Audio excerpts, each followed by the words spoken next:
ঠিক আছে, ইলেকট্রন বাইর হয়, এটা একটা প্রসেস, ফটো ইলেকট্রিক ইফেক্ট কই এটা আমরা। তো এই জায়গাতে কি হয়, যখন লাইট মারলে পরে যখন ইলেকট্রনটা বাইর হয়, তো এই যে ইলেকট্রনটা বাইরিছে, এটা বাইরিছে মানে কি, এটা একটা পার্টিকেল। একটা পার্টিকেল বাইরিতে গেলে আমার একটা পার্টিকেলই দিতে লাগবো, বা মিনিমাম একটা এনার্জি দিতে লাগবো।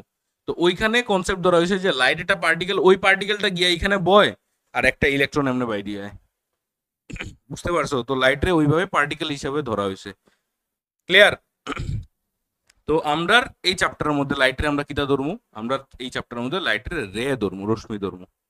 বুঝা গেছে? ক্লিয়ার?